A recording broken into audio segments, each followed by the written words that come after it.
The Female Solution Global Radio TV Show invites you to an invigorating conversation with our team of hosts Monday through Friday, 7 a.m. to 9 a.m. Central Time. Start your week with Monday Morning Mindfulness with Zelda Speaks. Tuesdays, Self-Cell Care with Jody Susan. Wednesdays, Repairing Broken Families with Naima Latif and co-host Kareem Hamid. Thursdays, Soulful Solutions with Dr. Debbie Green. And Fridays, Health and Wellbeing with Beata. Saturdays, tune in 12 noon to 2 p.m. Central Time. First Saturday, Success Strategies with Jana. Second Saturday, Wendy Williams Esquire on relationships. Third Saturday, Move Around with Deborah. And fourth Saturday, Wisdom with Mama D. Join us Sundays, 7 p.m. to 9 p.m. Central Time for Soul Purpose Healing with Beata. Call in and comment 515-605-9325. Press 1 to speak to the host and be a part of the solution.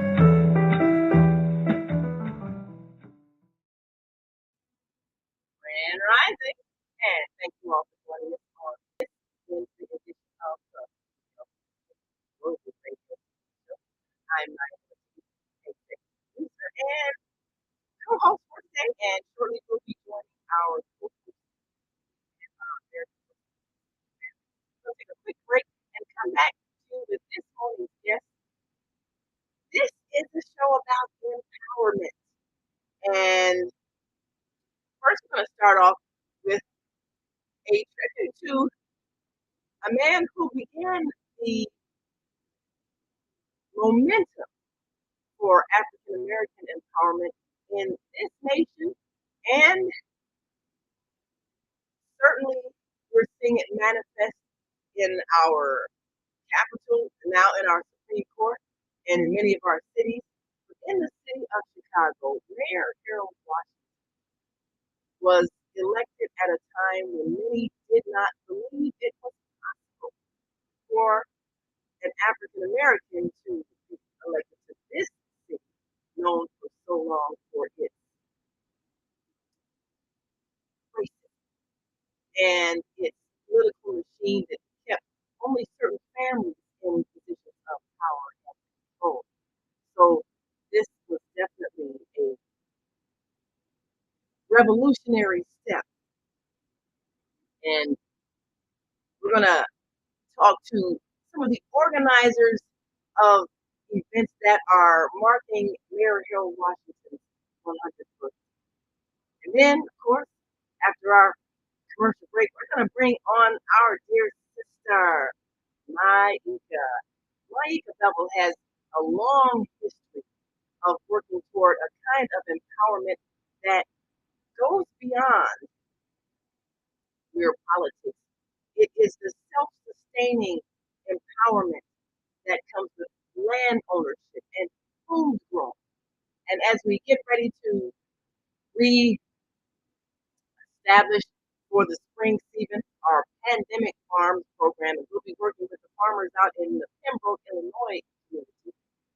And we're also launching on our online school the classes on how to grow your own, how to recognize edible food that is growing, and how to create an agribusiness.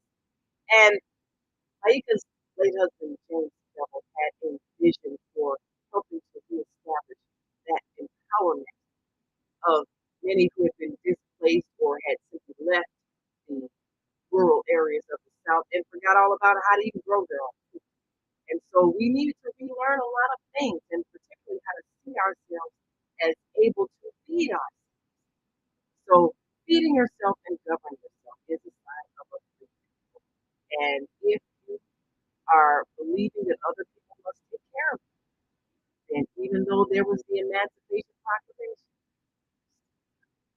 we're going to talk about that with Myeka after our commercial break. But first, we want to bring on those who have kept the dream and the vision of Mayor Harold Washington alive. We're going to be right back after this quick break. We want you to stick and stay. Don't stray away.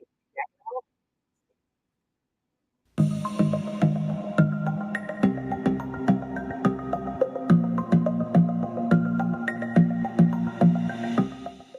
Hi, I'm Barbara. I'm Cheryl. And I'm Naima. We're three Black moms. And in case you didn't notice the resemblance, we're also three sisters. We're going to be coming to you every week, sharing our successes and our mistakes as we navigate our lives as moms, wives, sisters, daughters, and of course, Black women in today's world. We'll talk about it all: race, politics, religion, economics, culture, and we'll take a look at everything from whether or not to use corporal punishment to how do you teach your children about sex. Look for our upcoming book, Growing Up Charles. It's a personal story about our lives growing up in Maple Park on Chicago's South Side. I'm Barbara. I'm Cheryl. And I'm Naima. We're three Black moms.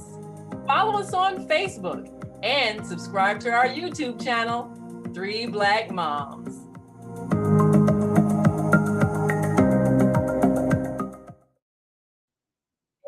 we are back. You're listening to and watching the Food House.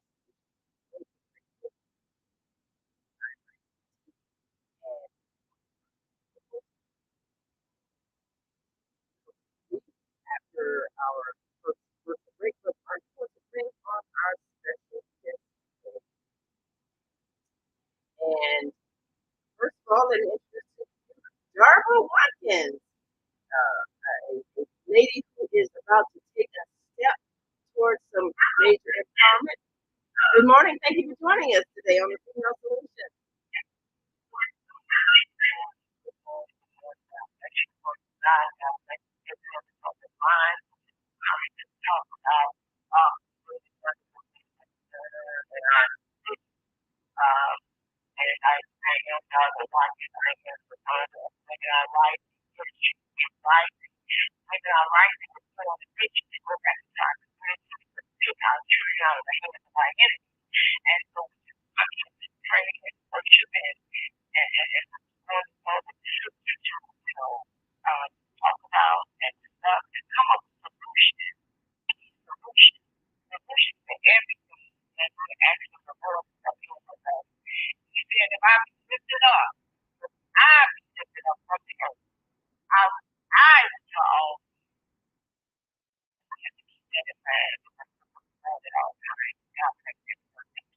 Thank you. And the name of your organization is Women on a Mission. Is that correct?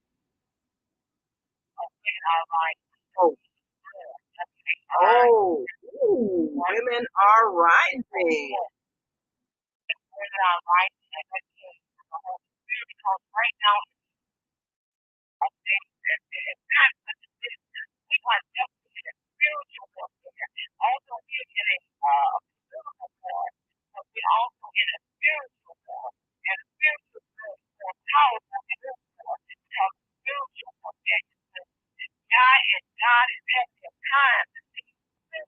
follow suit. And I think this to everyone, get ready, get ready, get ready, and cannot handle a spiritual war. Hallelujah. Hallelujah. Our spiritual weapon is our mouth, the word of God. And that's what we do. We need to go out to the armor and get dressed with the sword, the spiritual sword. And don't forget, the helmet of salvation is very serious. And we need to make sure we guard our ears and our eye gaze. That's right. And those who have ears, let them hear, those who have eyes, let them see. But we must lift up the Lord and we must get ready, my sisters. The women are rising, but we must rise with the men on the mission because that makes up the family. And yes, then we must go back and get our children. That and this is key. what we're dealing with all across this nation. Families, the enemy is breaking down the family territory, breaking down marriages, breaking down our children by any means necessary. We gotta do what Yah said to do, Yahshua and Yahweh. Come on, y'all, hear what I say. It is time to pray because the enemy is praying PDRY on us every day. That is true. Lord. We are most definitely in challenging circumstances, especially because we have been for so long believing ourselves to be helpless. And as a result, we have allowed others to make choices for us that are not in our best interest. So women are rising. That is such a powerful name for what must happen. We are, in fact, on the winning side in this spiritual warfare, but we must remember that we, the women, are the ones influencing. And so, as said, as the men side, and we pray for the power. So we thank you so much for being our guest today and working with our dear brother, Minister Robert Floyd Trump, in the establishment of a generation of a man whose election really helps to awaken those who have believed themselves lacking in power and those who had been afraid to take control of the city, which they were actually the numerical majority. And so this week, April 15th, is the day of the anniversary of Mayor Joe Washington's birth. There are celebrations happening all across the city to remind us on this 100th anniversary of his birth that he is stepping forward to galvanize people and bring together coalitions and set in motion the momentum that ultimately led to our electing a man of African descent to the White House, and now we've got a first lady. We've got African American man and first lady. Now we have a vice president and a Supreme Court justice of African descent. And those who are female are definitely making a statement and showing that we are winning this war when it comes to self-government, self-empowerment, self-control, and having the capacity to make decisions. Thank you so much. Now I'm going to bring on our brother, Mr. Robert Ford, who has been holding the banner for Mayor Washington all of these years. Thank you so much.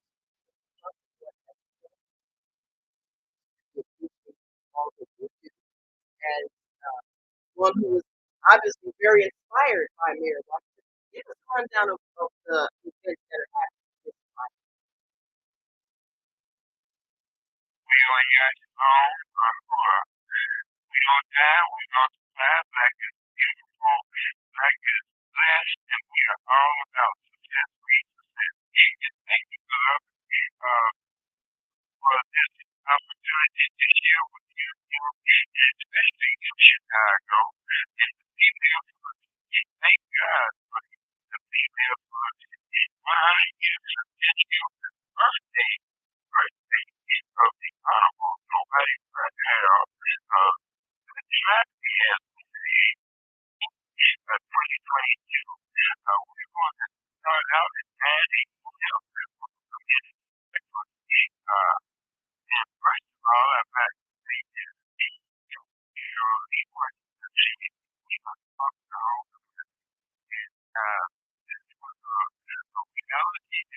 Uh, we was at Father George Clemens Church on Oakwood Boulevard when he made that statement. We must plump the whole community, and I almost fell out my seat. I looked around to see if there was any more plumps in the house, and I couldn't find and tell nobody except myself. So I became what I call Mayor Washington beloved spiritual business and political son. As a result, we obtained the music from April the 15th, which we reflect on April the 12th, which was yesterday. And I want to make mention of we was there at the public library, which is Harold Washington Library now, and all of the old, original, authentic superstars were there, including the godmother, Josie Childs, okay, which is the president of the Harold Washington Legacy Committee, and I am the president of the Harold Washington Foundation. And this was also introduced and presented by our CEO, Mayor Harold Lee Washington, fiance, which was Sister Mother Queen, Sister Mary Ellen Smith, okay? And now I must let you know all about the 9 a.m. community breakfast. We've been asking everyone to participate and being present. Let God, let go, and let God, and show out the miracle, because it is a miracle day. So we're going to start out with a community breakfast at Harold Washington Park District, 5200 South Hyde Park Boulevard, and that's Chicago, Illinois, 60615. That is Brownsville. That's where Mayor Harold Lee Washington, which is the third ward, was raised and born from Cook County Hospital. At 1 o'clock, we are going to, at 12 o'clock, we are going to be at the Washington Park Fieldhouse, 5531 South Dr. Martin Luther King Jr. Drive. But we're going to be leaving around 11, no later than 11:30 from Harold Washington Park District, and we're going to be going to the Washington Park Fieldhouse, which is, again, we entered to win at 5531 South Dr. King Drive. We go from there to Burke Elementary School to pray for the children. Oh yes, we need prayer in season and out of season. And Yahshua, who most know as Jesus Christ, is the reason. And then we're going to do a U-turn, name, and go back to 55th and go to the park, to DuSable Museum. And we always go through the front door, and then we end up at the back door. But before we get to the back door, we observe the exhibit at DuSable Museum, all about the story of the world's greatest mayor. And you know, we have a movie coming out by Brother Joseph Michael Japan, and the movie is called The Greatest Good. That came because of nobody but Harold. He named the movie, not Joseph, not myself, or anyone else. However, we're going to end up at 1035 at the East 67th Street, which is known as Oakwood Cemetery, for a prayer vision. And then we're going to come back to Harold Washington Park District for a community celebration. We're going to have some food, some music, and fun. And we want everybody to contribute. Bring yourself, bring your chairs, bring some food, and let's celebrate nobody but Harold's day. And for more information, you can go to plumpfoundation.org. You can also Zelle us at the Harold Washington Foundation at 312-671-2773. And our team 23 invites you, which is also our president, Dava Watkins, at yahoo.com. And we thank God for you, Sister Naima Latif, and the Female Solution. And we thank our president, which is the president of Harold Washington Park District. And we love you. God will only that this day would be successful. And one of the greatest things that we did with our president, Bill Coran, we incorporated the artists from Mayor Harold Lee Washington, and we got the music from his April the 12th. And that was yesterday, 1983, which marks 28 years ago that Mayor Washington actually started his campaign in 82. And Man Called Harold, we're going to hope to have Martha H. Palmer there, and we're going to have Gregory Jones there from Black Wall Street Music, and we're going to be featuring music productions. And that's what we did, and we are still featuring and remembering the artists from Mayor Harold Washington. So at this time, I'm thankful that we shared all that information. Be sure and Zelle us, the Harold Washington Foundation, at 312-671-2773. Thank you very much. Or go to Dava Watkins at yahoo.com. She's our president of Harold Washington Park District. And we love her as well as all of the family. And you know, we was at the library, as I mentioned yesterday. Harold used to always say, and here's Harold. You want Harold, and you got Harold. Now you got his son. And I'm yours truly, the spiritual son of nobody but the Honorable Mayor Harold Lee Washington. And we thank you for the remarks, the life and spirit and remarkable achievements of Mayor Harold Washington. The 100-year centennial we'll be celebrating all day from 9 a.m. to 7 p.m. And give that location again, Minister Plump. Give that location again where you'll be gathering the street address. Right. Harold Washington Park District, 5200 South Hyde Park Boulevard. That's right between 51st and Hyde Park Boulevard and 53rd Street. And we appreciate if all Chicago come out. I did invite Mayor Lori Lightfoot out. I invited all the aldermen out.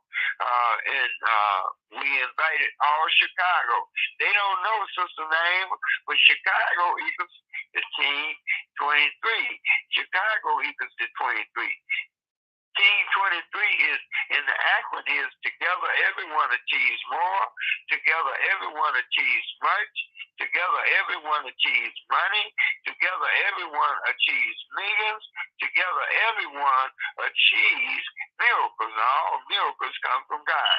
We're going to be pumping up Chicago, America, and the world in peace, love, unity, marketing people, and we are marketing you, the Female Solution, because it's your birthday too, April 15th. Yes, and it's it also is. Dr. Spencer Lee of Leak and Sons Funeral Home Services.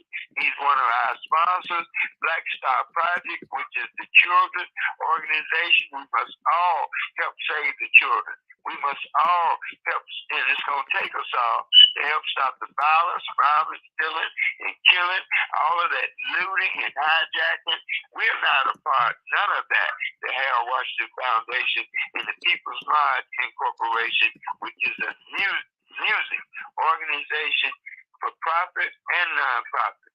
And we'll be posting it up on Plump Music production, which is also plumpfoundation.org. Our EIN number and for the People's Lodge Incorporation and also Harold Washington Foundation. Well, all right. Well, we've got a call on the line. Let me take a caller before the break. I'll take a caller in case they got a question they want to ask you or Ms. Darb Watkins. And again, you're listening to and watching the Female Solution Global Radio TV show. I'm Naima Latif.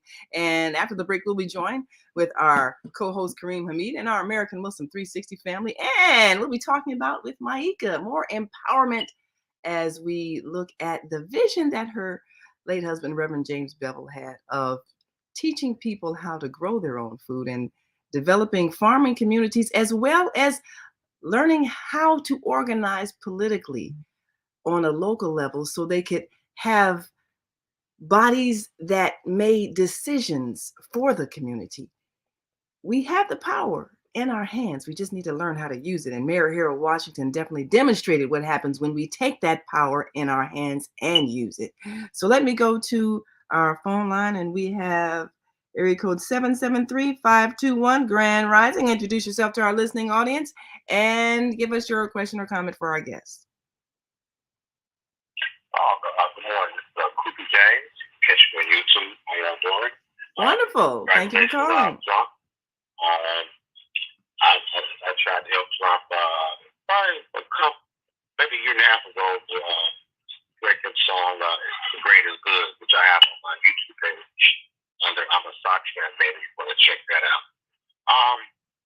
One of the things that concerns me now, and I know how people were getting uplifted, but the true concerns is that we can't keep returning back playing his own. And I used to work at the Salt Museum at the Harold Washington Wing, okay? And I talked to Margaret Burroughs, and I said, it's more not about being African. We have to understand that our American roots is that nobody brought us here from Africa, okay? This is giving me freedom to do a lot of things in America. This is how we're really going to lead. So, Kufi, tell me this, Kufi. Tell me, how will a new mindset help people to think in terms of organizing their power to govern themselves? How will this new thought help them to do that? Because you're using a new mindset. You're not connected it to the plantation. Okay. Everything is not for the plantation. That's not where it started. Now it's connected with the historical pyramids, the Olmec people, the people who were here, the kings, the queens, the pharaohs that were here. And now what you're doing, you're honoring your family. In fact, you're honoring your ancestors. I'm honoring my ancestors. Since she didn't have anything but Okay, so let me get a response before we take a break. Let me get a response from our honoring your American ancestors. Our ancestors are not in Africa. Your ancestors are from here, Mississippi, Tennessee, Florida, Georgia. Okay, go back to our roots. Okay. And here and see the original people in America. I get so much respect all over the world because I stated that. Well, my question again, though, Kufi. My question is, Kufi. The original people. See, this is the clash. This is the clash. This is where the monkey has to get the roll. This is the clash that we're going to have right now in our society. Who we are. No, I'm saying who I am. Now, I don't know who you are, but I'm not African. And this is what puts us in a slave mentality and keeps us, our children down and in the mud, thinking we ain't nothing but slaves. No, we were kings and queens and pharaohs when these people came here. Okay, so Kufi. You understand? So Kufi. You are a queen. Okay, so Kufi, we got to take a break. But when I come back, I want to focus on what actions will that thought result in that will change our condition. Because you can say you're from the moon. If you don't know how to do some basic things like grow your own food and manufacture your own clothing, and if you don't create a way to have those skills, And you can't do that unless you can elect leadership that can organize resources. That becomes the point. But we got to take a break. You're landlord of your land. There you go. That's what it does. Okay. Well, we're gonna take a quick break. Landlord of your land. Exactly. You got it. All righty. Well, we're gonna take a quick break, and we'll be back. And before Myeka joins us, we're gonna come back to our guests and talk about how important it is to have the power to select those who will represent you, who will lead you, who will organize, and make sure that you have the space for self-governance and self-management and self-sustaining. How does Mayor Washington change the document power? Talk about that back and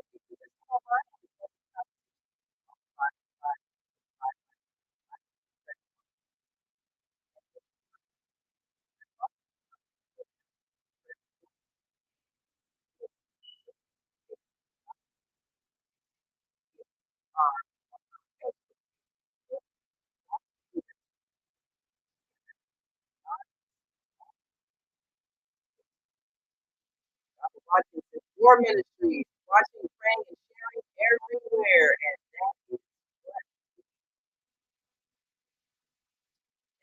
what we are.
And press 1 to speak. We'll help you achieve a breakthrough in your health today.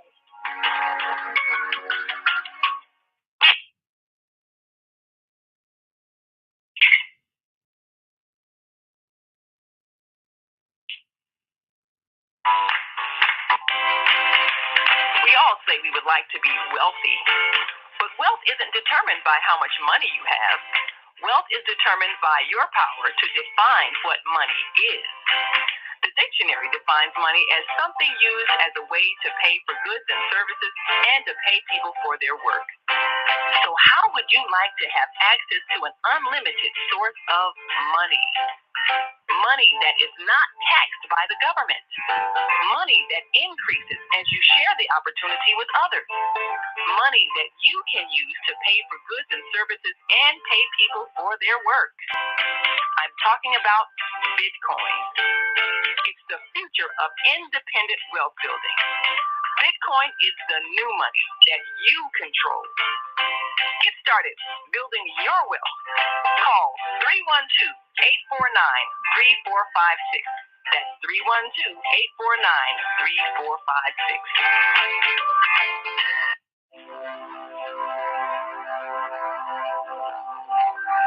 Do you want to live in a world without war? Join our global peace movement. Heavenly Culture World Peace Restoration of Light transcends culture, religion, ideology, and other boundaries to achieve peaceful harmony in the global society. HWPL is committed to bringing world peace and cessation of war through peaceful dialogue between religious groups. I am Director Shin-Soo Kim of the HWPL Chicago branch of North America. Join us for our next gathering. Call 773-580-1501 and be a part of the movement for world peace. Email us at chicagohwpl@gmail.com. Hi, this is John Alexander. And I'm Naima Latif. Meet people like you who are making a positive difference in the world. Big difference. Watch us every day on The Media Connection at www.youtube.com/The Media Connection TV. YouTube it. We'll see you soon. There are people who choose to make a positive difference in the world. Our job is to bring you their stories to motivate you to do the same. Join us each week, host John Alexander and Naima Latif, as we bring you the educators, entertainers, elected officials, religious leaders, and community activists whose works are transforming this world. Find out how you can make a difference too. Be inspired. Watch The Media Connection.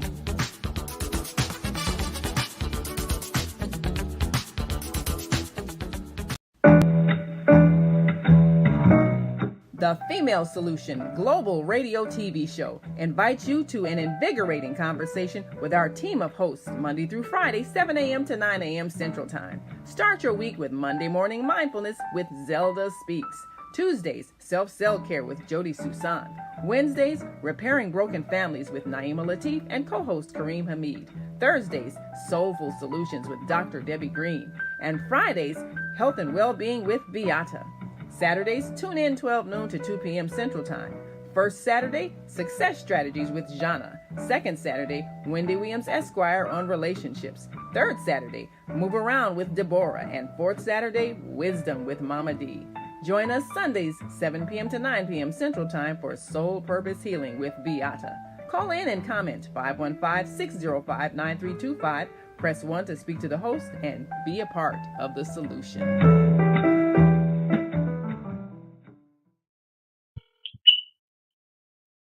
And we are back. You're listening to and watching the Female Solution Global Radio TV Show. I'm Naima Latif, and we have with us today Darva Watkins and Minister Robert Floyd Plump, who are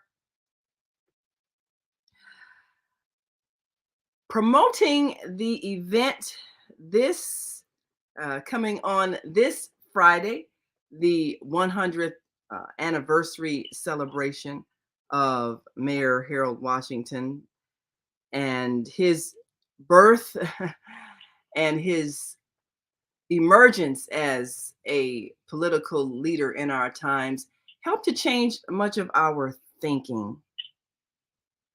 But we want to take a look at one of the things that is critical in changing a position that people hold, and that is an understanding of what it takes truly to be free. Free to determine your own destiny. And that means you must see yourself as a person of power. If you have a victim mentality, if you stay stuck on what people won't let you do, then you fail to see what you have in your own hands.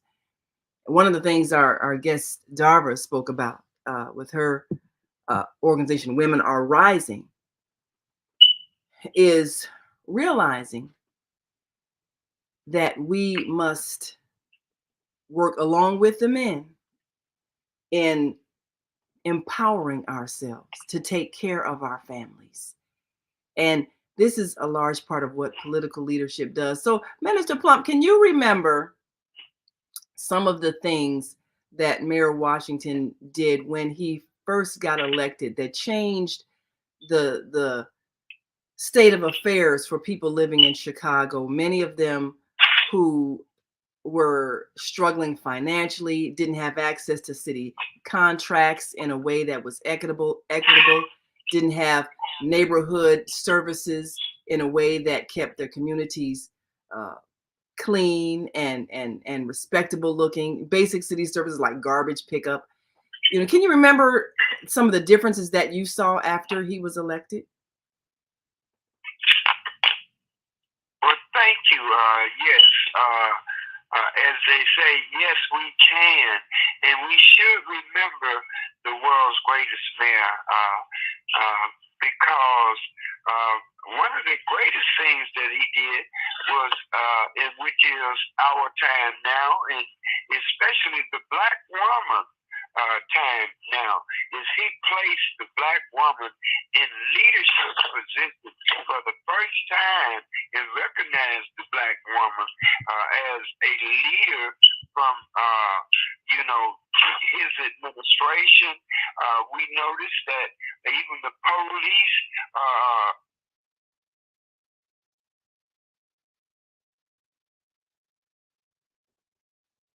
Are you there? I hope we didn't lose him. I think we may have, I think his call may have dropped.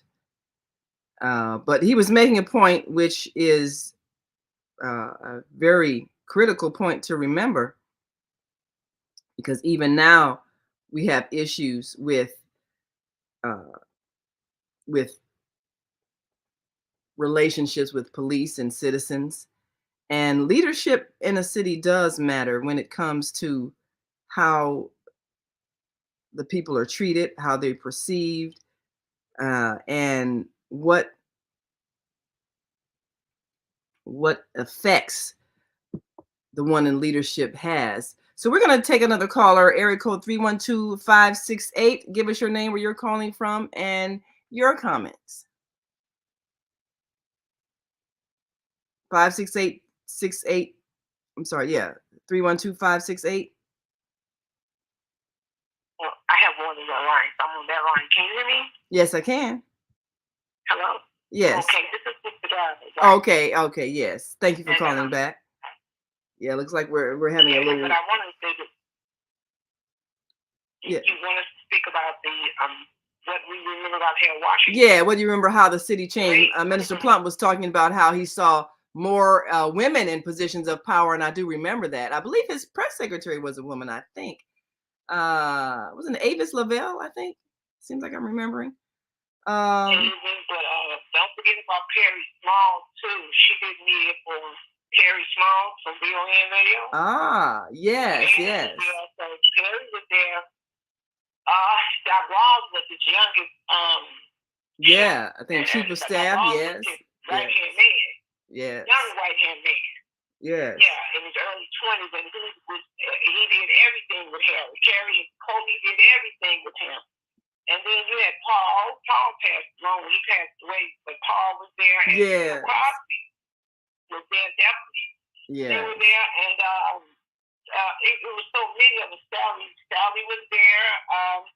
Tina passed away recently, and it was just a host of all of those people. But the purpose of me getting involved in politics is because my aunt was a young Democrat back in the day, and she asked me to help her get involved by doing voter registration to help get our first black mayor in office. And I was about 22 years of age at that time, too. Yes, and so I got a chance to meet with Alderman Alan Street of the 17th Ward, and I went to his office because at the time I was in that ward. And I let him know that I wanted to continue to work with the late mayor, with Harold Washington, to help him become the first black mayor in the city of Chicago. And they brought me in as a runner, R-U-N-N-E-R, and I have been running ever since. 42 years doing politics, working on campaigns all over the city with our people in the county, the federal, the city. And I say that because I did not believe that I was staying in politics. I only came to get a black mayor. I didn't come to stay. I came to help get a black, first African-American mayor in office.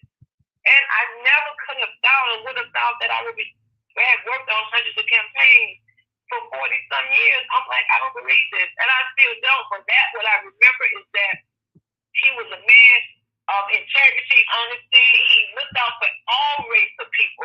He did great and wonderful things. And he changed a lot of things that needed to have been changed. And we know that we said it, like he said, if you want hair, you got hair. And so I was a runner, and they don't even use runners anymore. But from a runner, I went from a runner to every position that you could work on political campaign, and I'm still running for our people. I believe that if my people cannot eat, I don't want to eat. I'd rather starve.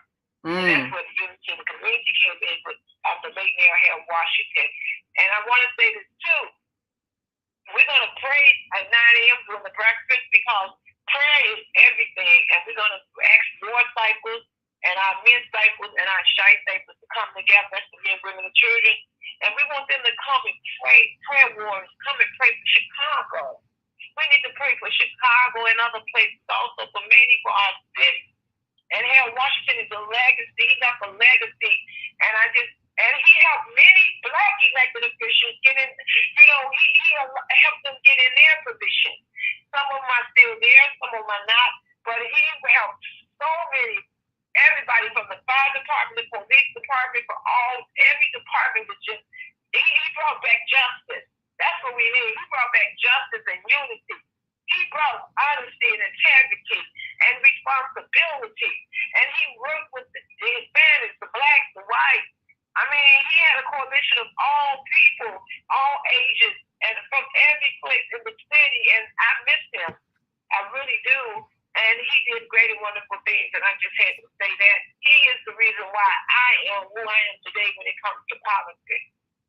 Yes, I can understand that. He's launched many people in their careers. Well, we're joined now with our co-host Kareem Hamid and our American Muslim 360 family, Grand Rising, and Assalamu Alaikum. Are you able to hear us clearly?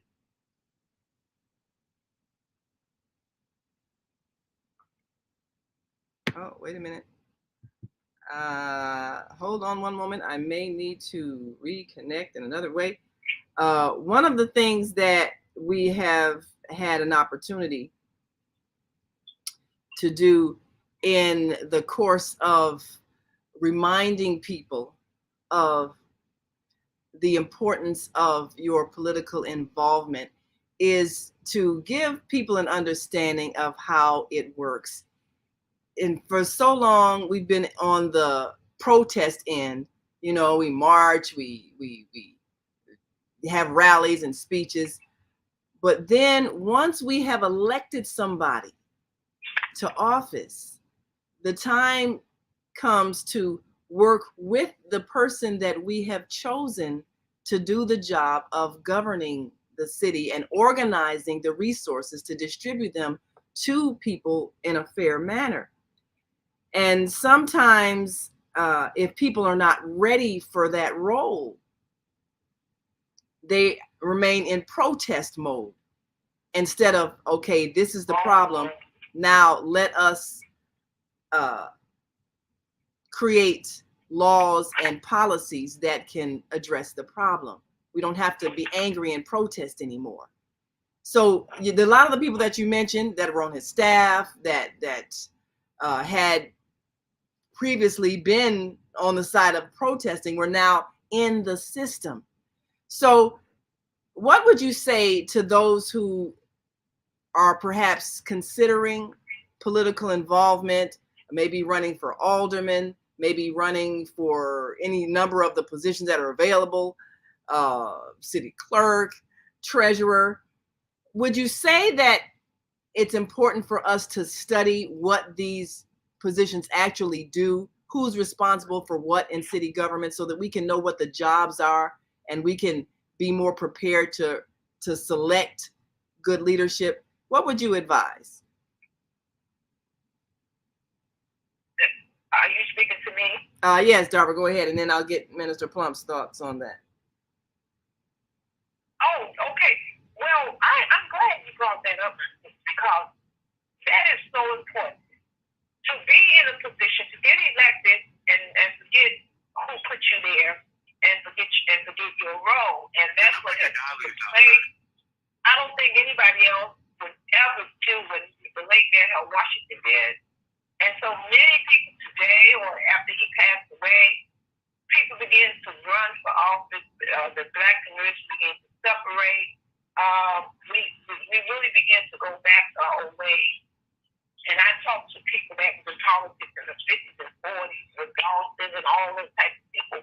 And so I'm saying that you're correct, and I'm glad you brought that up because people forget or lose their way once they are voted in. I don't know if they believe that I'm in now, I don't have to do anything, or if they just believe that I'm in, I don't know what to do. And I think that people that are elected into these positions, they need to have some background. In my opinion, they need to have some type of formal background of politics, of government, and their responsibilities and duties. And this is what our elected officials are not doing that. They are voting on things that doesn't make sense, that's not hurting our people. They are getting in office, they are not bringing nothing back to our community, and they are just getting paychecks. You know, elected officials, depending on what level, they make between $100,000 to $500 a year, from the president on down to all of them. And I'm telling you this.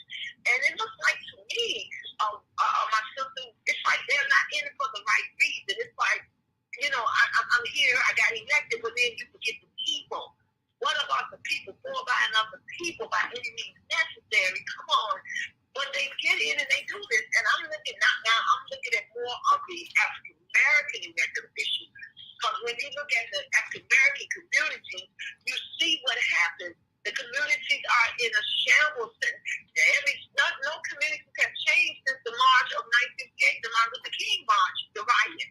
Our city took work, you know, and no one has rebuilt them.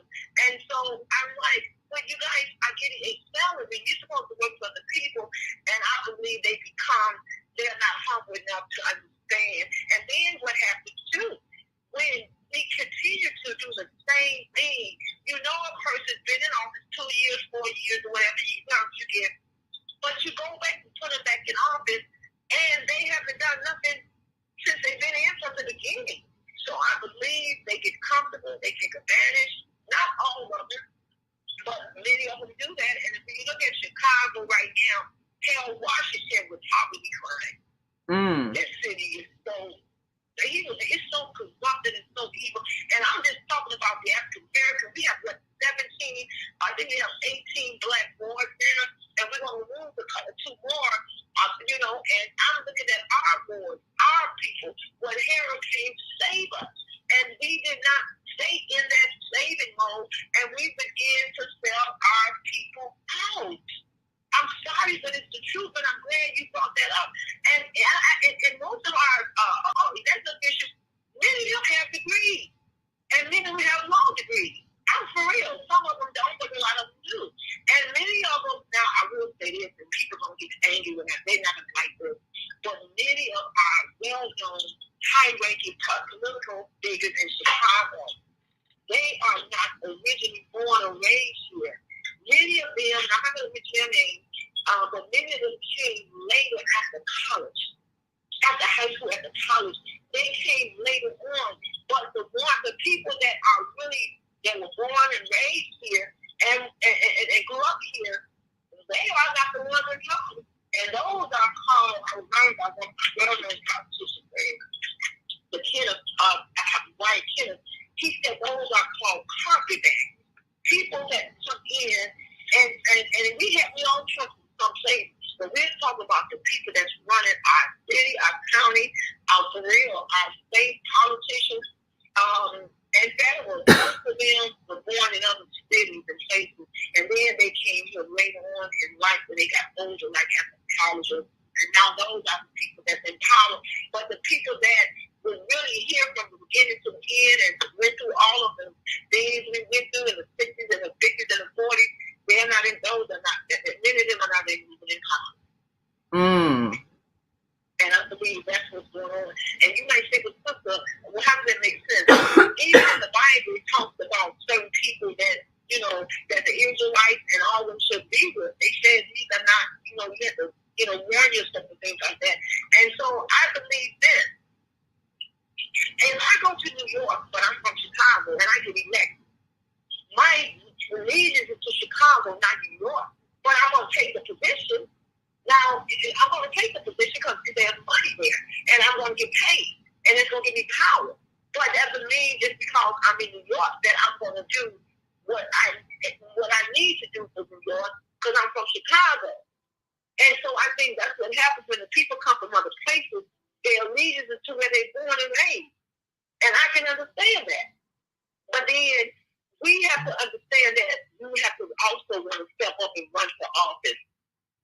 Woman of God, I've been trying to run people for office for years, and they are afraid, or maybe they just don't care, or maybe they just figure that some people say they don't want to run, Darla, because, you know, they dig up a lot of dirt and things like that. I understand politics can be dirty, but then you got to choose insanity of keep doing the same thing, expecting something different. And we keep putting the same people in office, and nothing has changed. I mean, some people are in office, you know, 70 up to the 70, 80 years old. Absolutely. And then you get complacent. You say, "Oh, I'm comfortable. You know, I did a few things, but that's it. You know." But look at our people who suffer. The people suffer. The Bible talks about that. Come on now. The people suffer. The people rejoice when good things are going on, good things. And so that's the mindset that our people have ashamed with, because they figure, well, you win, you lose. What can we do? You bring somebody new, they do the same thing. Yes. Well, you have a comment from Deborah Smith, our third Saturday host, and she says, "I agree with you. Whenever you plan for a career or search for a job, you research for the position so you have some idea of what you will be responsible for. But we find some folks go for the positions for prestige or status." And she also says that some folks don't realize the actual boots on the ground responsibility of this position and the relationships needed to have.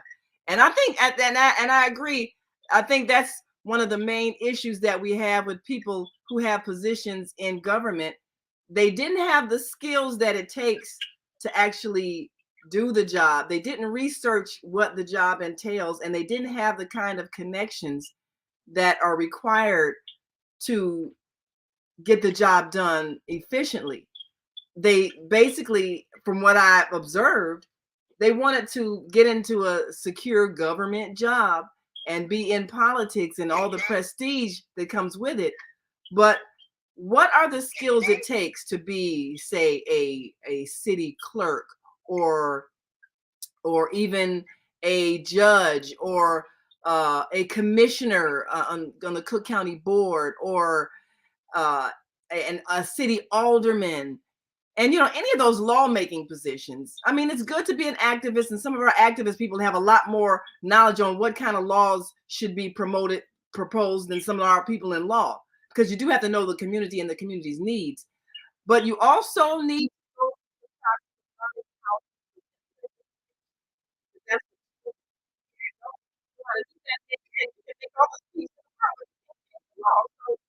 and you got to know how to form coalitions with other people. So those are things that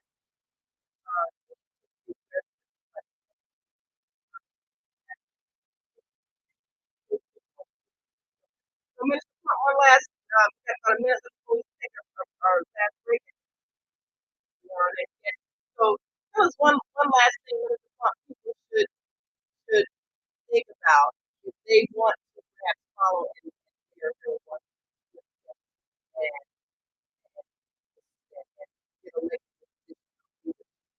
what about the things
Jarbo Watson for being with us. We appreciate both of you taking the time to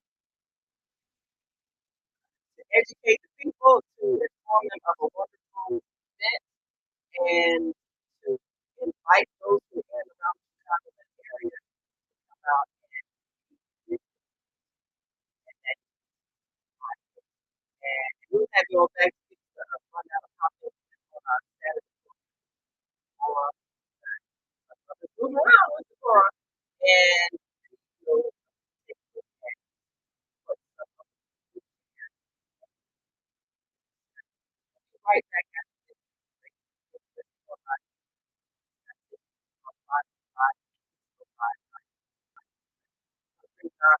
Our co-host and our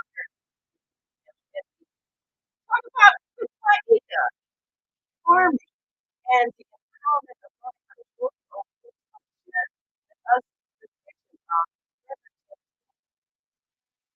and organizing people within urbanized to think in terms of the power that you to find your own land and know how to do it and to take the steps out to be able to learn how to distribute.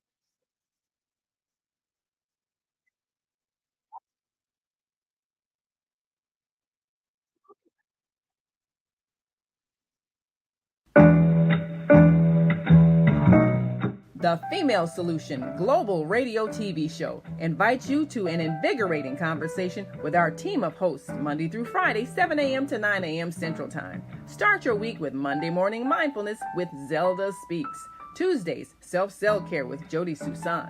Wednesdays, Repairing Broken Families with Naima Latif and co-host Kareem Hamid. Thursdays, Soulful Solutions with Dr. Debbie Green. And Fridays, Health and Wellbeing with Beata. Saturdays, tune in 12 noon to 2 p.m. Central Time. First Saturday, Success Strategies with Jana. Second Saturday, Wendy Williams Esquire on relationships. Third Saturday, Move Around with Deborah. And fourth Saturday, Wisdom with Mama D. Join us Sundays, 7 p.m. to 9 p.m. Central Time for Soul Purpose Healing with Beata. Call in and comment 515-605-9325. Press 1 to speak to the host and be a part of the solution.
We have an opportunity to transform the whole global society in the next 50 years.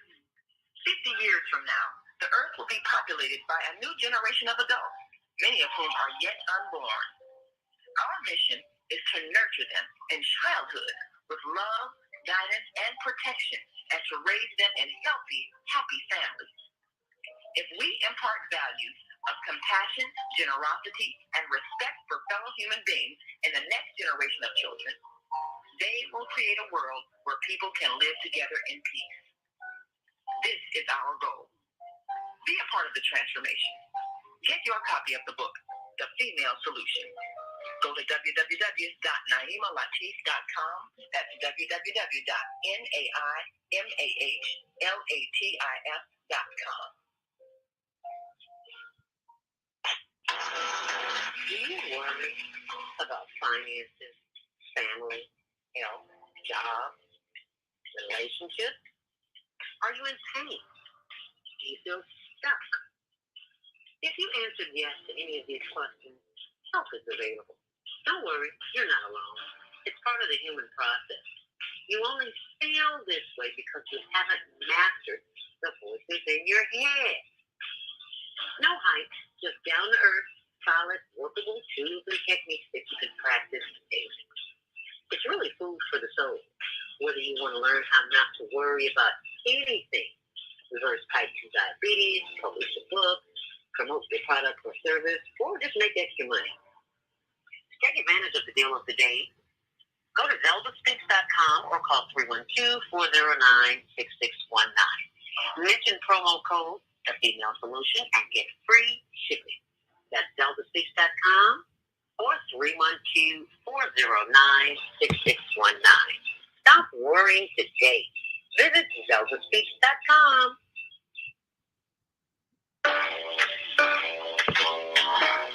Hi, I'm Naima Latif.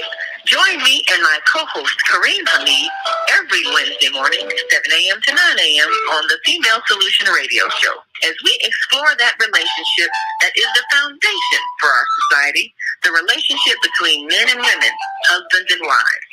Join our discussion as we seek to repair broken family ties and rebuild our community. Listen online at www.blogtalkradio.com/the-female-solution. Call in and comment 515-605-9325. Press 1 to speak to our host.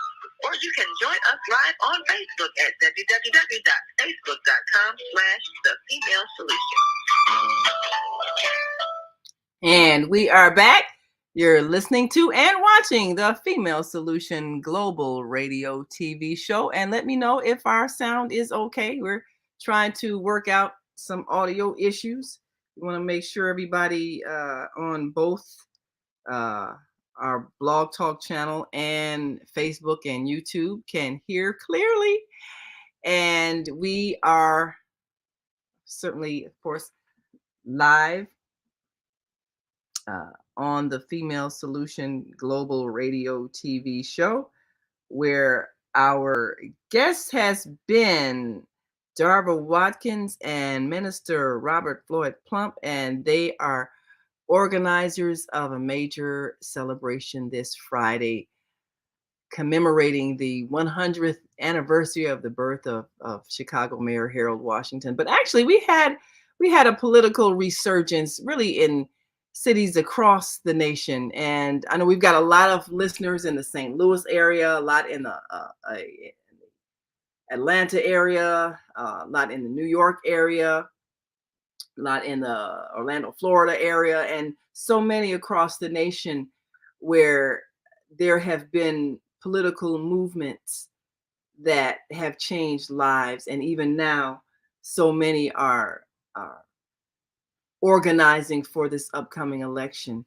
But one of the things that is critical to those who wish to see a change is developing skills. One of the things, and we attended the press conference of Dr. Willie Wilson the other day, and he announced he was running for mayor. And we're looking forward to having him on and other candidates on in the coming weeks. But one of the things that he spoke about was bringing trades back to the schools. And we know that it's a major issue that affects employment and job availability. If you don't have a skill, then why would someone pay you when it's necessary? Even in the rebuilding of our cities, it's necessary that we have some basic people like, bricklayers, cement workers, people who know how to do arbory work with tree planting, people who know how to do landscaping, people who know how to fix railroads, people who know how to do maintenance on buses and know how to repair trains, people who know how to do some of the basic skills that are needed to keep a city running. And when you don't have those skills in your schools, then where do you think your labor force is going to come from? There's no point in us being angry at people who come from Latin America and get jobs. And if they have skills and the people who live here and were educated here don't have those skills, we can't get mad. So leadership matters, and knowing how to organize your resources, it matters. It's not enough to be able to give a good speech. And this is how we tend to choose our leadership. It comes out of the tradition of, and I'm not knocking, churches and spiritual communities and religious organizations, but we tend to, Black people tend to elect people based on their oratorical skills. And that's fine. But that doesn't necessarily translate into organizing skills or negotiating skills. And we need to figure out what skills a job requires. So let me see if we've got our co-host on the line with us. Kareem Hamid, are you with us?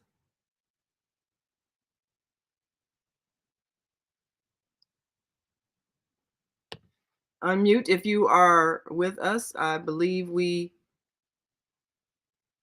have our... Okay. Oh, there you are. Yes. Can you hear me? Yes, I can. Okay. Would you press one on your phone name so I can keep up with your phone line here on the studio board? Okay, did it light up? 312-849. Is that lit? Let me first put you on mute, then press one on your phone. Muted will activate, inshallah. You are now in the host queue. Press one now if you would. All right, so you should... Okay, let me see. There you are. All right. Oh, I muted. Everything works with a system. Yes, it does. Yes, thank you. I heard the ending part of the guest you had on prior to this presentation that you were getting ready to make now, and it all gels right in with the subject matter that you are addressing. Political acumen, knowing how to, once you have gained a seat in public office, knowing how that office operates, knowing how to get things done. We are grateful here in St. Louis. We have elected our Mayor Jones. She's an African American, the very bright sister. And so far, I have no complaints about her. She is closely tied to the community here. But what I want to say is that Mayor Harold Washington, we held a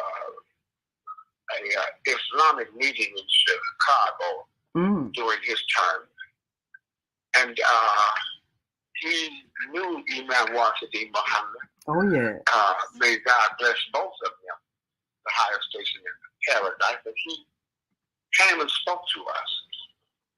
And he had mentioned how he was going to bury the political machine. And but one of the subject matter that he broached, and I hope that those of us that are aspiring for political office, he was a coalition builder. Yes, that he is was key. A coalition builder. Yes. It was not just the African American community that elected the Honorable Harold Washington to office. It was all of Chicago. That's definitely a key point. We have to be willing. Yes, ma'am. We have to be willing to build coalitions. Yes. Talk with those people that you are going to have to rely on to get the votes for your proposal. That is it. And that's a politician. Yes. Go ahead. I'm sorry, you were in the middle of a statement. I'm sorry. Go ahead. Yes, a politician may have an excellent program, an excellent idea, and we elect him. But that politician alone cannot get that proposal passed. Right. Takes votes. That politician has to be a coalition builder. Absolutely. A coalition builder in order to garner the votes to get whatever they have proposed to pass. And that requires listening to each other. That requires not demonizing other people that you're going to have to rely on to get your proposal passed.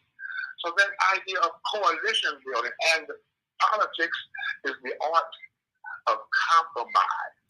Yes. You may not get all that you want. It is the art of compromise. That's be key. willing to support the efforts of others. If Right. you're going to need their vote now. That's true. Get your proposal through. That's true. And you know, that's one of the reasons why. That is true. And that's one of the reasons why you can't be too nasty in an election, because you don't know who you're going to have to. And even when I observe the presidential election, the ones who are wise, they don't do a lot of mean name calling of their opponents. Because if you win, you might have to choose one as your vice president. If they win, they're going to have to choose one of you all as the vice president. So if you've been nasty, you know, you probably won't be elected. And this is why you have to know how to run a race. Open mic for caller 815 00.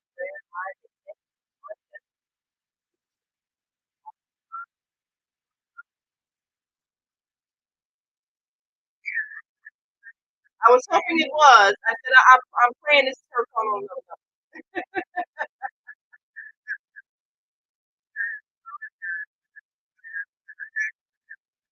Oh, no.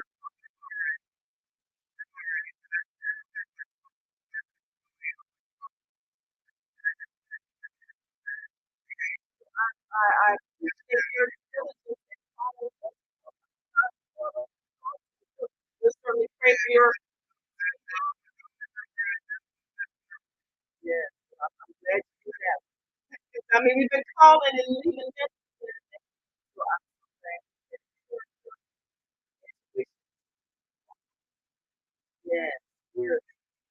Well, you know, Myeka has a wonderful background in working with someone whose leadership really was envisioning ways to organize the youth and do things like setting up farming groups, setting up precinct organizations, and really was trying to give us a different vision of how we take what we have and build into it. And therefore stop. So Myeka, well, thank you so much for joining us today. And we'll be hearing from Myeka every Thursday.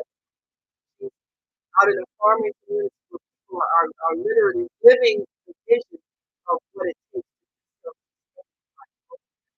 do something. But Myeka, tell us about that period of time. A lot of people didn't have the thought of let's really get independent and get land and grow food and bring. What was some things double time did that kind of revolutionized our thought? What is this one?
You know, this was around 75th and Yates. Oh, wow. What's that neighborhood? I think it's South Shore. Yeah, so I think that's South Shore. 75th and Yates, yes. So we take them out to the country. We teach them how to harvest and cultivate the land, and then we bring them back to the city and teach them how to set up markets. And the money they made from the markets, they were able to keep. Wow, so I know that was a new experience. It was a wonderful experience, but we told the young people, we're leaving at 6 o'clock in the morning. We're not going to pick up anybody. We're not going to call nobody. They would be ready at 5. They'd be lined up at 5:30. They were excited to go to the farm, to the country. Wow. So that was like our heyday during that time. And then we kind of came apart and did our own things in farming. Wow. So what was that like then, going from, I'm sure most people had been urbanized, you know, didn't know anything about how to put a seed in the ground, how to water it, how to till the soil. What was that like, making that transformation to farming? Did anybody have any prior skills? Had they done any gardening? Were they from the South? Were the people had a farm? Or was everybody just kind of starting out green, you know, knowing nothing? No, we didn't know anything. We literally knew nothing. We just gathered books to read and seeds initially. You know, seed books, and grew our food. We got a land grant. We got the University of, Nashville. It was in Nashville. So that was later on. We just did, and then there was a farmer named Reverend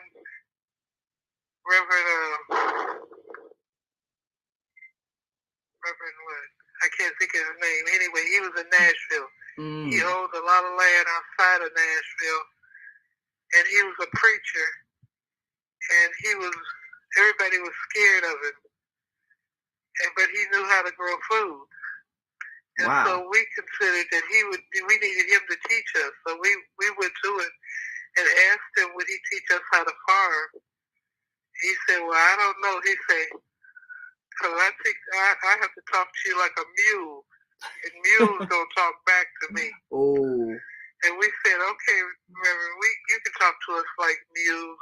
We just want to learn how to farm. And he wasn't that mean. You know how some people put on that mean outer appearance.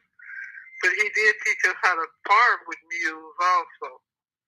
And we grew so much food that year. We set up little markets in the Ma and Pa store. So we had a route going to the Ma and Pa store. And then we go to farm in the downtown area of Nashville every Sunday. And we'd be the only African American people on the marketplace. And we were always the first to leave. Everybody would come and buy our food. And we learned a lesson there. We said, you know, like if a white man is making screws and you making screws, they people gonna buy their screws from them first. But if we're growing food, they come to us first. So that made a difference for us. If they all wanted to buy our food, and we'd be the first to leave the market. Wow. So we were just, now I was the problem because I wasn't going to go out in the field because I was afraid of snakes and bugs at the time. And I told them, I said, y'all do what y'all got to do in the fields, and y'all bring the food in, I'll cook it, for dinner and stuff. But I'm not going out there in the field because I'm scared of snakes and bugs. They say, oh, she's not serious. They just talk about me. I said, y'all can talk about me all y'all want. I won't be going out there.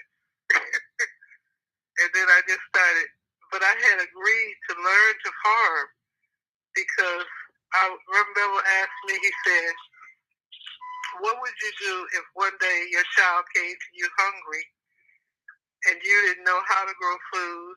There was nobody to give you any food. And I imagined myself being in a situation with my child hungry. And it was the worst experience I ever had in life, that imagination. Yeah. And I said, whatever I got to do to learn to grow food and wild food, herb forage, I'm going to do that.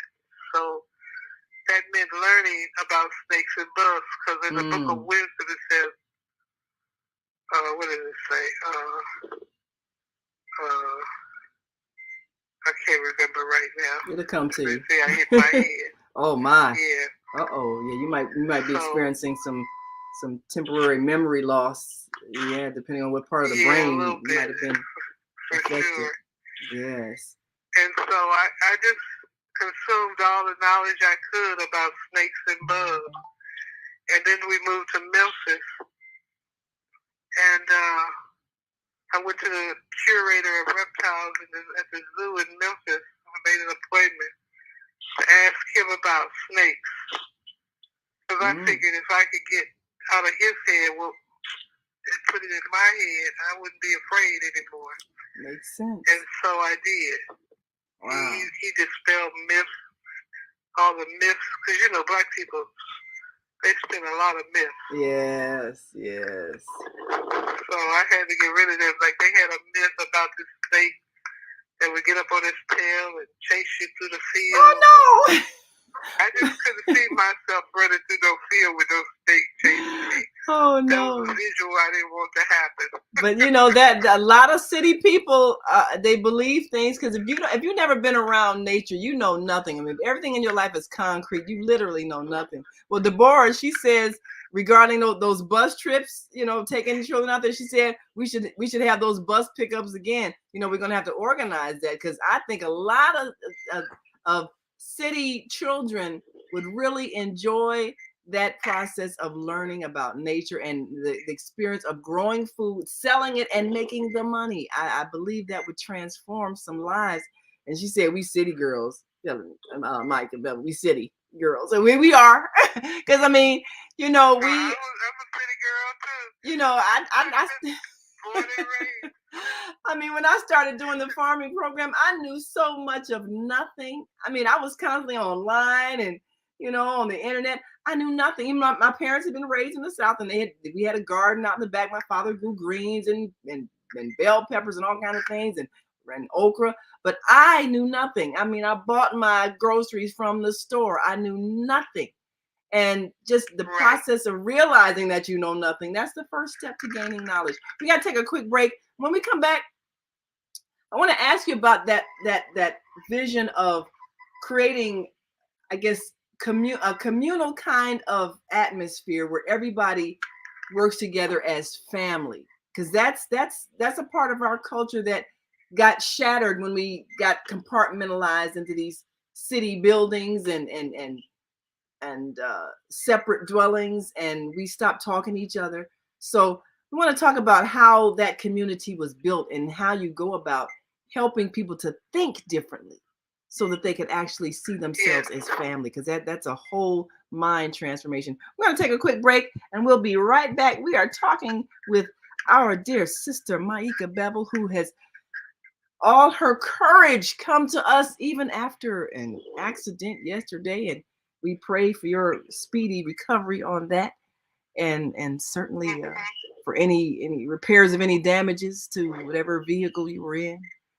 And we are very grateful for your diligence and tenacity and loyalty to the people and coming to us today despite the challenge. So we'll be right back after this break, and we want you all to stick and stay. Don't stray away. And if you're on our switchboard and got a comment, got some callers on the switchboard that want to add to this conversation, so we'll be right back. Stay with us.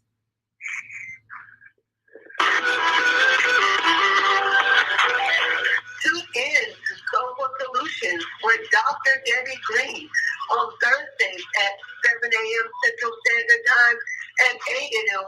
Eastern Standard Time to hear great topics and stories on grief and turn it into victory. Join Dr. Debbie Green to listen to stories of triumph and learn how to overcome. You are not alone in your life, and there is hope in the darkest hour. This is your time to learn strategies and solutions to improve your life. It's your time. So join Dr. Debbie Green with Global Solutions and call in on Thursday at 7 a.m. Central Standard Time and 8 a.m. Eastern Standard Time at 515-605-9325 with comments and questions. Look to hear from you real soon.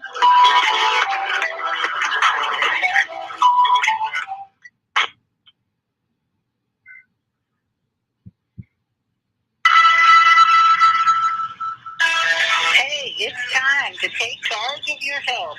I'm Myeka, your holistic life coach, and every Friday morning at 8 a.m. Eastern Daylight Time, I'm here on the Female Solution to empower you to make choices that will assist your evolution to abundant health.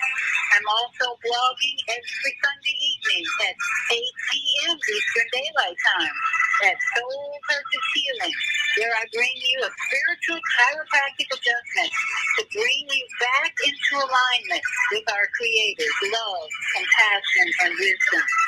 Join me every Friday morning at 8 a.m. and Sunday evening at 8 p.m. for a time of unity, enlightenment, and love vibration. Shalom.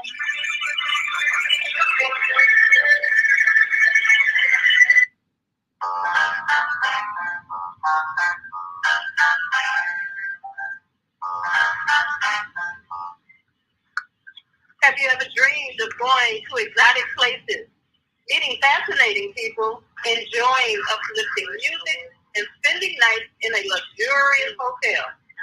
Do you look forward to a relaxing vacation where you can walk along the beach or sit in a quiet park and enjoy the sunset or sunrise? Whether you're flying around the world or driving across the country, we will share travel tips that will help you stay safe while you enjoy the journey.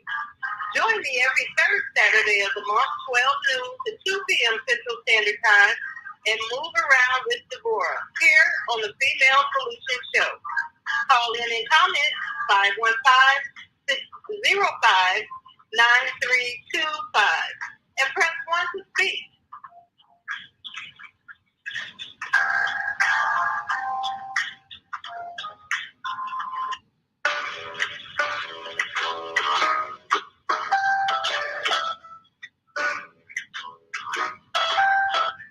And we are back. You're listening to and watching the Female Solution Global Radio TV show. I'm Naima Latif, along with our co-host Kareem Hamid and our American Muslim 360 family. And on this third Wednesday of the month, we are featuring our dear sister Myeka.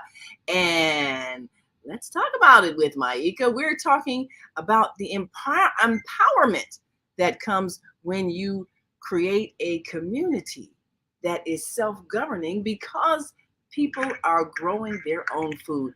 Reverend James Bevel had a vision during that civil rights era of the 60s and 70s. And in the 1970s, took some city people out to the country and out to the areas where there was land where food could be grown and grew some food. And this was a powerful thing because most of us think that if we don't have enough money or don't get enough food stamps, that we're gonna starve. And it never occurred to us that the solution is right under our feet. So, Myeka, that process of retraining the mind to think that I can feed myself, how long did it take to get people to change their thinking about farming being something that only poor and rural people did, and see it in terms of agribusiness, where you actually create a product that you can sell and make money from?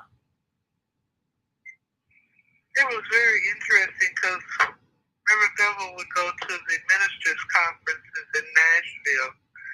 And of course, he'd be coming from the field, so he may have some mud on his coveralls, you know. And the ministers would laugh at him. You know? He didn't care. He knew what we were doing.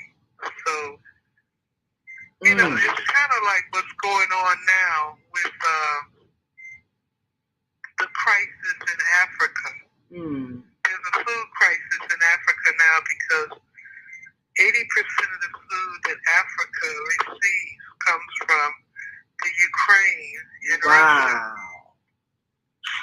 That I did not know. So, and that they're in war. I did not know that. So that is, so rather than it being homegrown, a lot of it's imported. Wow. Right. See, that's what colonialism, is that what that's called? Colonialism? Colonialism does. When the colonialists come in, they start exporting food to other countries. And then their food they import from other countries, which puts you at a disadvantage. level of dependency. Yes. Because you're not growing your own food. I mean, as fertile and as rich as the African soil is, they're actually importing food from Russia and the Ukraine, and now they're at war, so they're impending food shortages. And so the same thing kind of happens in the city with city people. They're not growing their food. They're importing it through the grocery stores and what have you, which leaves them in a dependent state also. Yes. This is why people panicked. When the pandemic arose, this is why people panicked, because they thought, what if we can't go grocery shopping? And that's why they were hoarding stuff, because they were afraid, well, what happens if I can't buy food? Right. Wow. Absolutely.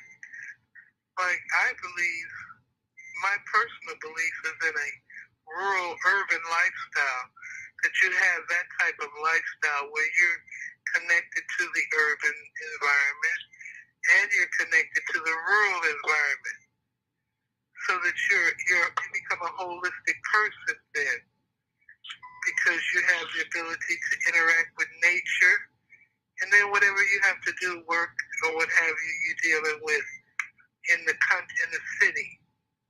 But it makes you more holistic and more grounded in what the real needs are. Yes. So, Kareem, do you have anybody on your? You want to make a comment? Do you have anybody also on your switchboard? I know we've got a couple of callers on the switchboard here, but go ahead, Kareem. No, I don't see any, but I'll be very brief. There's a large farm here in the St. Louis area. It is named Grant's Farm. Grant's Farm. Okay. And yes, and when I was growing up, that was a place that the St. Louis, schools would carry children to Grant's Farm, so they could actually see livestock, chicken, crops being grown, horses. You ask the average child now that's living inside of these concrete canyons, what is a chicken? And they're subject to say a chicken is a 3-piece ring dinner.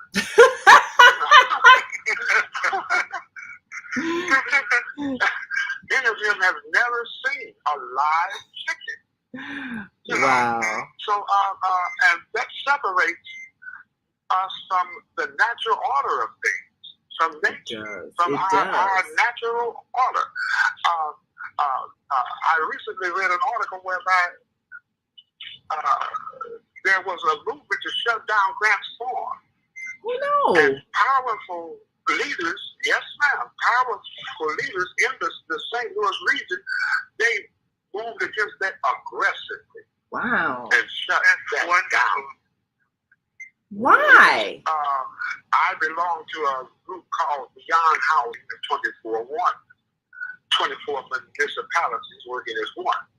And we addressed the issue of a food desert and assembled a investigative panel to go throughout the areas and see how many community gardens there were.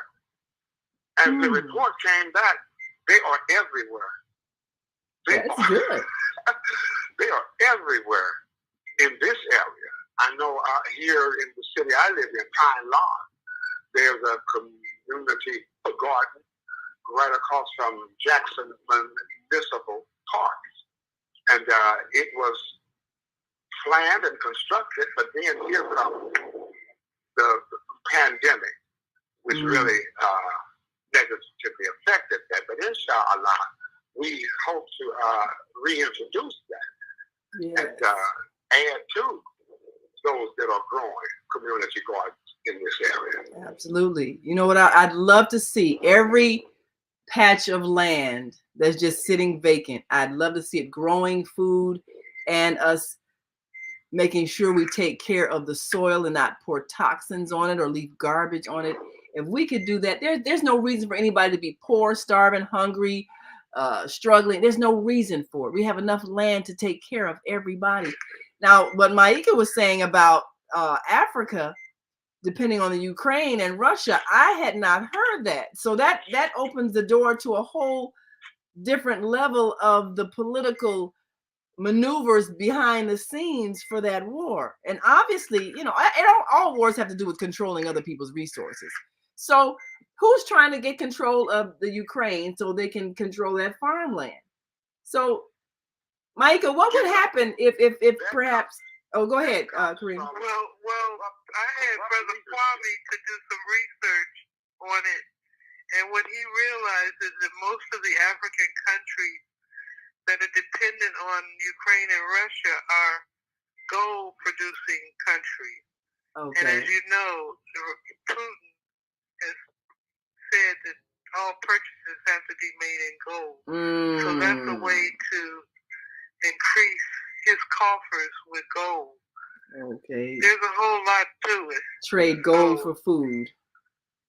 Trade gold for food, wow. Right. Absolutely. That's what's happening. So, Kareem, what were you going to say about that? I want to say something to you about what you just said. Oh, okay. About taking all this vacant land and growing food. Yeah. I think one of the most nutritious foods they've taken up in space is hemp seeds. Ooh. Hemp seeds turn into hemp sprouts. Mm-hmm. And it's totally nutritious. Wow. And if people would grow some hemp in their backyard and in these vacant lots, then there would be great amounts of food. But not only that, hemp is an air remediation plant and a soil remediation plant. That means it protects the air from viruses, bacteria, and germs. So hemp growing throughout the city of Chicago would eliminate these COVID viruses because they would not be able to withstand the hemp plant because it's going to take it in. It's going to repel it. Wow. Kill it. How simple is that? Nature is awesome in its manifestation. And there's something in nature that can deal and cure everything. There is. And hemp is one of those plants that will do it for us. If we have pure hemp cleared air, you wouldn't have to worry about wearing masks again. And getting shots. Wow. And getting shot. And then, right. That changes everything.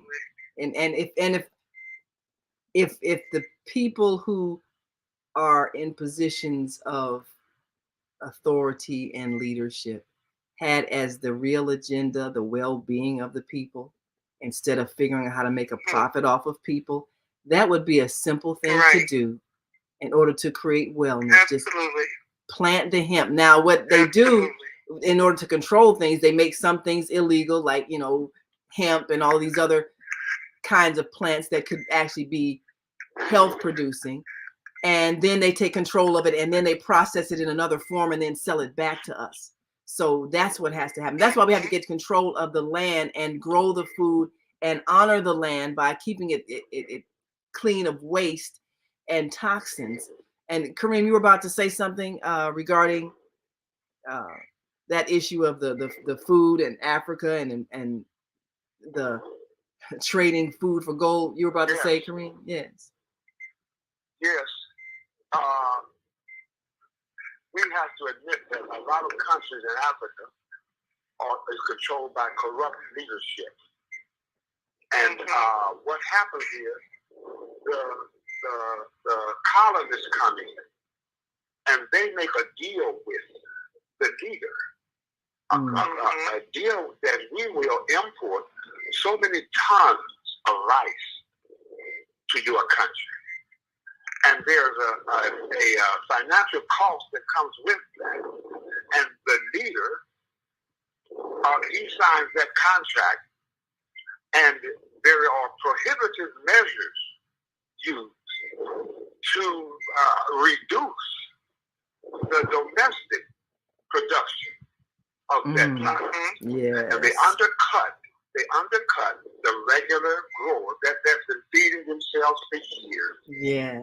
And that is what happened. We need to get rid of corrupt leadership that make deals with people that don't have our best interests at heart. Well, you know, you can drop a seed in Africa, and 24 hours later, you got a big tree. That grass is I'm so firm. I'll stop right there.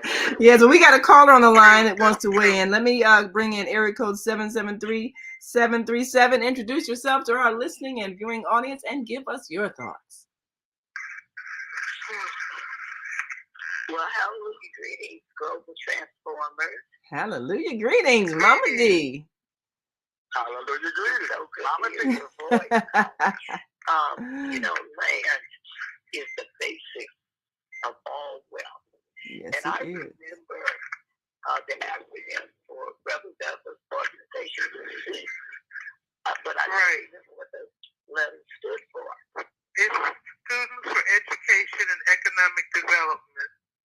Students for Education, Economic. Oh, SEED. Oh, nice. SEED, Students for Economic and Education Development. I remember SEED, even though I don't remember what it stood for. Oh, okay, SEED. And those were good old days. People on from the city, especially our young people, out to Detroit, Michigan, and be out there where they could pick apples and stuff off the trees. But my 2-year-old toddler class, I taught them to bring in seeds from oranges and the watermelon, which is the original red, black, and green fruit. Did you know that? Wow, didn't know that. The seeds are black. The meat is red, the seeds are black, and the outside cover is green. Yes, now that's a teachable opportunity. And you know, and they use and I heard that when it comes to fertility drugs, they use the rind of the watermelon. Ooh. But I'm not going to know that. Elaborate on that. I'm sure there are those who be online looking that up. And the other thing was, I would tell them to bring in the grape seeds also. But I noticed that it's becoming very, very difficult to find seeds with seeded grapes. Yes, I was shopping yesterday. Are seedless. All of them in the markets are seedless. they don't have seeds in it, I don't buy it. Even though the seeded grapes cost more and they're harder to find. Yes.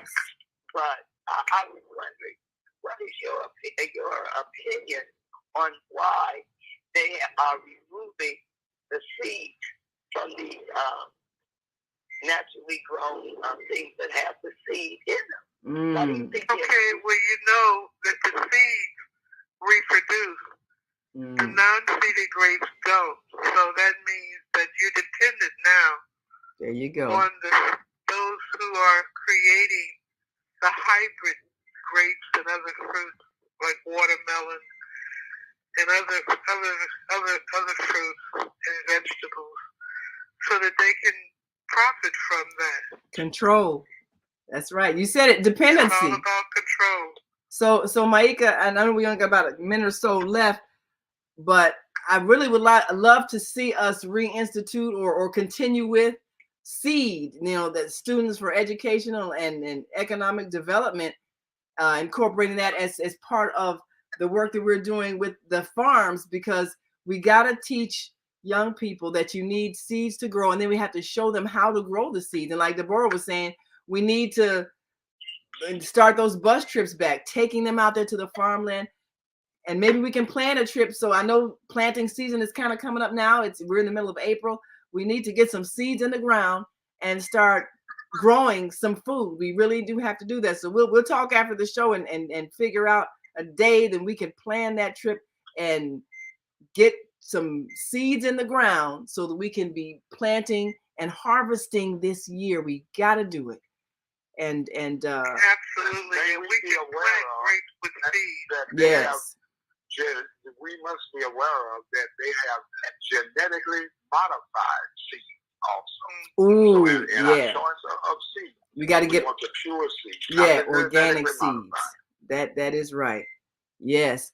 That's true. Well, I know we've got to go, and I think we've got one more caller. You've got about 30 seconds. I believe this is Brother Mark Shahid. You got about 30 seconds. Talk fast. Well, we got to wrap up. Yes, alhamdulillah. Okay, just want to alert your radio listening audience in terms of you being my special guest tonight on the Parenting and Family Reconstruction Learning Lab on IWDM Radio. And it's a special time during the month of Ramadan. For those in the Eastern Standard Time Zone, it will start at 5 p.m. Eastern Standard Time, 4 p.m. Central Standard Time, and 2 p.m. Pacific Coast Time.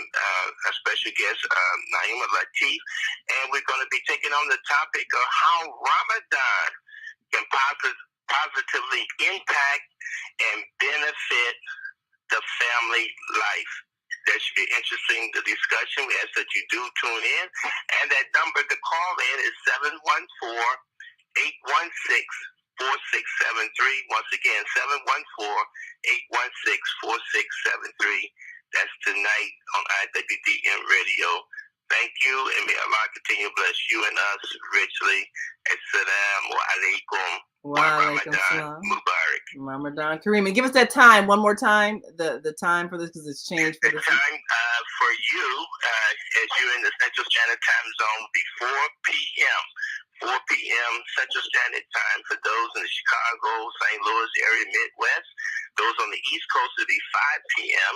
And I know you have listeners maybe listening on the West Coast, and if they're listening in, it'll be 2 p.m. for them. And that's this evening on IWDM Radio. Once again, the call number is 714-816-4673. We invite all to tune in, listen in, and to ask questions and all. You'll be our special guest facilitator tonight. Well, thank you so much. Naima, Look forward to hearing you tonight. Production, as always, on the Female Solution. Assalamu alaikum. Wa alaikum salam. And thank you so much to my co-host, Kareem Hamid, and our guest, Myeka Bevel. Thank you so much for joining us. And our earlier guest, Minister Robert Floyd Plump and Darva Watkins. Thank you to all who participated in this discussion. We will continue to work with our wonderful members of the community who have a vision of empowerment And tonight, of course, as we talk about parenting, we'll talk about the responsibility for us to teach our children to see themselves differently, see themselves as empowered, and see themselves as capable of creating the world as it should be. Thanks again, Myeka, and God's blessings be upon you and all healing. We send you healing energies. And thank you to my co-host Kareem Hamid, and to all of you watching. Continue to shine your light. Russia, Spasiba.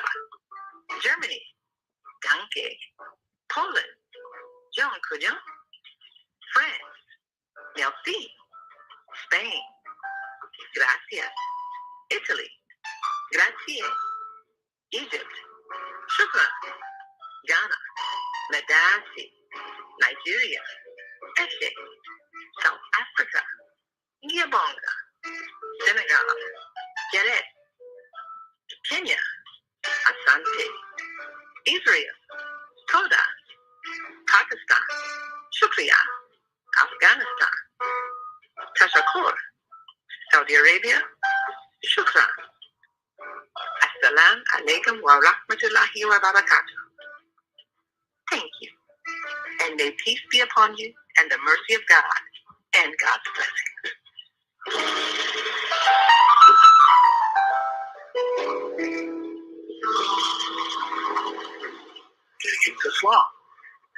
Thank you for using Blog Talk Radio. Goodbye.